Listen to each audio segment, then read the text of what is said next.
ಕೆಲವು ಹಳ್ಳಿಗಳಲ್ಲಿ ರಾತ್ರಿ ಬಾವಿಯ ಹತ್ತಿರ ಯಾರೂ ಹೋಗುವುದಿಲ್ಲ.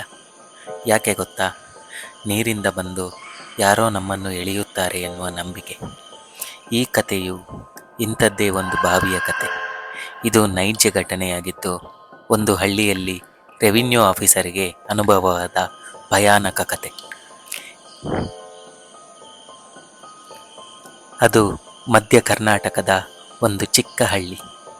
ಹಳ್ಳಿಯ ಹೊರವಲಯದಲ್ಲಿ 200 ವರ್ಷ ಹಳೆಯ ಕಲ್ಲಿನ ಬಾವಿ ಇದೆ. ಹಗಲು ಸಮಯದಲ್ಲಿ ನೀರು ತೆಗೆದುಕೊಳ್ಳುತ್ತಾರೆ. ರಾತ್ರಿ 7 ಗಂಟೆಯ ನಂತರ ಯಾರೂ ಆ ಬಾವಿಯ ಹತ್ತಿರ ಹೋಗುವುದಿಲ್ಲ. ಆ ಬಾವಿಗೆ ಹಳ್ಳಿಯವರು ಇಟ್ಟ ಹೆಸರು ಮೌನ ಬಾವಿ. ಅವನ ಹೆಸರು ಮಹೇಶ್. ವಯಸ್ಸು 32. ತಾಲೂಕು ಕಚೇರಿಯಲ್ಲಿ ವಿಲೇಜ್ ಅಕೌಂಟೆಂಟ್ ಆಗಿ ಕೆಲಸ ಮಾಡುತ್ತಾ ಇದ್ದಾನೆ.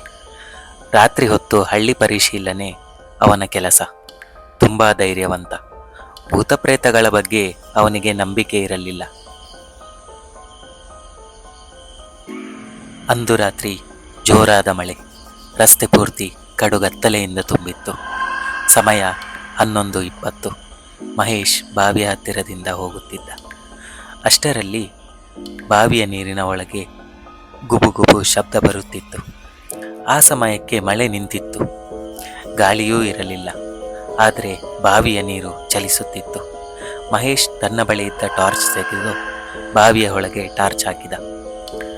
ನೀರಿನ ಒಳಗಡೆ ಮನುಷ್ಯರ ಕಾಲುಗಳು ಮೇಲೆತ್ತಿದಂತೆ ಕಂಡವು. ಒಂದು ಕ್ಷಣ ಮಹೇಶ್ ಗಾಬರಿಯಾದ. ಮತ್ತೆ ನೋಡಿದರೆ ನೀರು ಶಾಂತವಾಗಿತ್ತು. ಏನೋ ಭ್ರಮೆ ಇರಬೇಕು ಎಂದುಕೊಂಡು ಮಹೇಶ್ ಹಿಂತಿರುಗಿ ಹೊರಟ. ಬಾವಿಯ ಒಳಗಿಂದ ಒಂದು ಧ್ವನಿ ಕೇಳಿಸಿತು. ನೀರು ಬೇಕಾ? ಅದು ಮನುಷ್ಯರ ಧ್ವನಿ. ಅವನು ಸುತ್ತ ನೋಡಿದ. ಅಲ್ಲಿ ಯಾರೂ ಇರಲಿಲ್ಲ. ಮತ್ತೆ ಆ ಧ್ವನಿ ಕೇಳಿತು.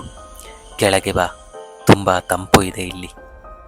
ಬಾವಿಯ ಕಲ್ಲು ಗೋಡೆಗಳ ಮೇಲೆ ಒದ್ದೆಯಾದ ಕೈಗುರುತುಗಳು ಹೊರಗೆ ಬರುವಂತೆ ಕಾಣುತ್ತಿದ್ದವು.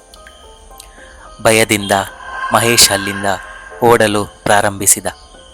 ಆದರೂ ಒಮ್ಮೆ ಹಿಂದೆ ತಿರುಗಿ ನೋಡಿದ ಮಹೇಶ್ಗೆ ಬಾವಿಯ ಹತ್ತಿರ 3 ಆಕೃತಿಗಳು ಕಂಡವು. ನೀರಿನಲ್ಲಿ ನೆನೆದ ಬಟ್ಟೆ, ಮುಖಗಳು ಸ್ಪಷ್ಟವಾಗಿ ಕಾಣುತ್ತಿಲ್ಲ. ಆದರೆ ಕಣ್ಣುಗಳ ಜಾಗದಲ್ಲಿ ಖಾಲಿ. ಒಬ್ಬ ಮನುಷ್ಯ ಮುಂದೆ ಬಂದು ಹೇಳಿದ, ನಮ್ಮನ್ನು ಯಾರೂ ಹುಡುಕಲಿಲ್ಲ. ನಮ್ಮ ಹೆಸರು ಕೂಡ ರಿಜಿಸ್ಟರ್ನಲ್ಲಿ ಇದೆ. ಮಹೇಶ್ ಅಲ್ಲಿಂದ ಓಡಿ ಜೀವ ಉಳಿಸಿಕೊಂಡ. ಮರುದಿನ ಮಹೇಶ್ ತಾಲೂಕು ಕಚೇರಿಯಲ್ಲಿ ದಾಖಲೆಗಳನ್ನು ಪರಿಶೀಲಿಸಿದ. ಕಳೆದ 60 ವರ್ಷಗಳಲ್ಲಿ ಅದೇ ಬಾವಿಯಲ್ಲಿ ಬಿದ್ದು 5 ಜನ ಕಾಣೆಯಾಗಿದ್ದರು. ಆಮೇಲೆ ಬಾವಿಯಲ್ಲಿ ಹುಡುಕಿದಾಗ 3 ಜನರ ಶವ ಪತ್ತೆಯಾಗಿತ್ತು ಮತ್ತು 2 ಇಂದಿಗೂ ಮಿಸ್ಸಿಂಗ್. ಅಪಘಾತ ಎಂದು ಈ ಪ್ರಕರಣಗಳನ್ನು ಮುಚ್ಚಿ ಹಾಕಲಾಗಿತ್ತು. ಇದಾದ ಬಳಿಕ ಮಹೇಶ್ ಮತ್ತೆ ಬಾವಿಯ ಕಡೆಗೆ ಹೋಗುವ ಧೈರ್ಯ ಮಾಡಲಿಲ್ಲ. ಹಾಗೆಂದು ಅವನ ಜೀವನ ಎಂದಿನಂತೆ ಇರಲಿಲ್ಲ.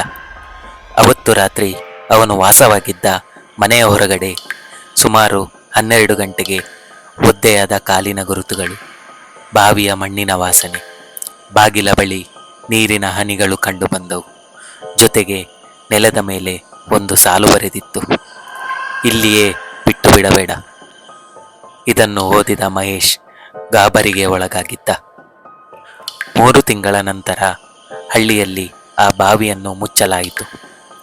ಮಹೇಶ್ ಅಲ್ಲಿಂದ ವರ್ಗಾವಣೆ ಪಡೆದುಕೊಂಡ. ಇವತ್ತಿಗೂ ಆ ಹಳ್ಳಿಯಲ್ಲಿ ಯಾರೂ ರಾತ್ರಿ ನೀರಿನ ಶಬ್ದ ಕೇಳಿದರೆ ಹೊರಗೆ ಹೋಗುವುದಿಲ್ಲ. ಏಕೆಂದರೆ ಬಾವಿಯಿಂದ ಹೊರಬಂದವರು ಮತ್ತೆ ಅವರನ್ನು ಬಾವಿಯ ಒಳಗೆ ಕರೆದುಕೊಂಡು ಹೋಗುತ್ತಾರೆ ಅನ್ನೋ ಭಯ. ಈ ಕತೆ ನಿಮಗೆ ಇಷ್ಟ ಆಗಿದ್ದರೆ ಲೈಕ್ ಮಾಡಿ. ಇದೇ ಥರದ ಕತೆಗಳಿಗಾಗಿ ನಮ್ಮ ಚಾನಲನ್ನು ಸಬ್ಸ್ಕ್ರೈಬ್ ಮಾಡ್ಕೊಳ್ಳಿ.